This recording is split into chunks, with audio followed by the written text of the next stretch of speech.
The biggest problem in troubleshooting would be what to do when a virus or other malware breaks out. I've sold a lot of different products over the years, and I believe there's many great products, but they all have their advantages and disadvantages. There's many free or very cheap products that are pretty good out there, but I don't believe they are as good as the paid options. And that's because the paid software has zero-day exploit coverage, just in case there's no antivirus signature that can protect your user against a new type of malware.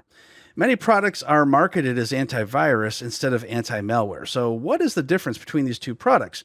Well, it's mostly in the marketing. Antivirus was a term that we all used in the 1990s when this was new. Spyware, worms, and others had not yet existed. So researchers decided to add a new umbrella term to cover any other software besides a virus, such as a worm or spyware and others, and called it malicious software or malware. Windows Defender does come with the Windows 10 operating system, and it basically started out as an anti-spyware product many years ago, so you still needed an anti-malware program as well.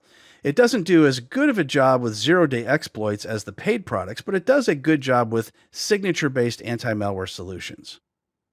With antivirus, malware writers go to great lengths to create malware that's going to avoid detection on your computer and resist you from being able to remove it. Today's products typically combine signature-based scanning with heuristics technology and global-based global threat intelligence to recognize and root out malware on systems and prevent infections in the first place. Spyware is a malicious infection that's a little bit easier to pick up than most viruses. Its major threat is against your data and your identity from being stolen. It also will attempt to try to sell you everything through web browser extensions, as well as pop-ups that can happen in the operating system. Data loss prevention aims to protect data that leaves the security of the internal business network, whether it's through email messages, USB drives, on a laptop or mobile device, and it allows you to protect that information from ever leaving the company or ever leaving to go to the internet.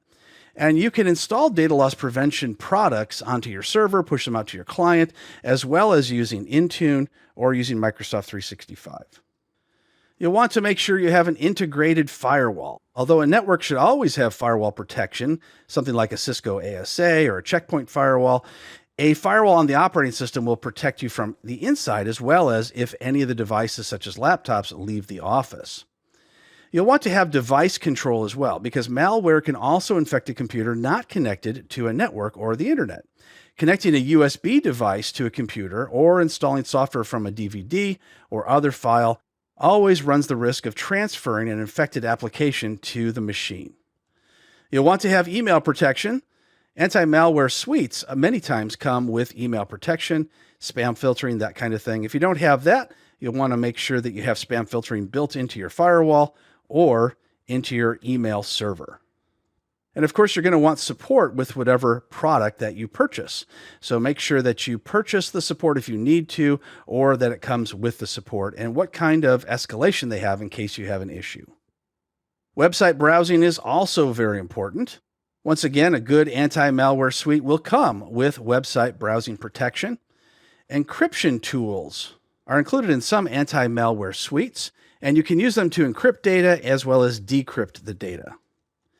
Endpoint protection and response tools use agents on the endpoints to monitor network events occurring at those endpoints, and then they report that to a central database. You'll want to have a product that has a central database that you can go to, and you can see the health of all your computers all at once. And you'll want to have a good firewall in that anti-malware as well. Make sure it has easy controls for being able to open and close ports as needed. What happens if you do have an outbreak? A virus or some other piece of malware gets into your system somehow? Well, the first step you want to take is to discuss the situation with your boss and department heads. Even though you know you're going to want to disconnect and unplug things, you can't do that without someone's approval. So make sure you ask them right away if it's okay to shut down the servers or unplug the network, and you can explain why that is, why it's important. You'll also want to inform everyone in the company of the outbreak and the severity, and you can usually do this through the department heads if it's a very large corporation. It's much easier than the IT department running around and telling everyone. Then you're going to want to unplug the network switches for the entire company. And that's because some types of malware will work their way through the system, such as a worm. And those worms really can only be shut down by disconnecting all of the different network plugs going into the switches or just unplugging the switches. After that, you can shut down all the PCs and servers. It can't replicate to other computers if the network switches are unplugged or the cables are pulled out. So that's why you want to unplug those first before shutting them all down. The next step is going to be to use an isolated PC to send a sample file to the AV company. If it got through your anti-malware program, it means that there's no signature file to delete that virus. So you're going to want to isolate a PC and send a sample file off to them. And you're going to want to apply a new antivirus patch once they send you an antivirus signature to go with it. And of course, at the very end, once this is all done, you want to document the incident and the resolution so the next time this happens in the future, you can get through it much more quickly. And you'll also be called into various different meetings to explain exactly what happened, what you did, and in what order.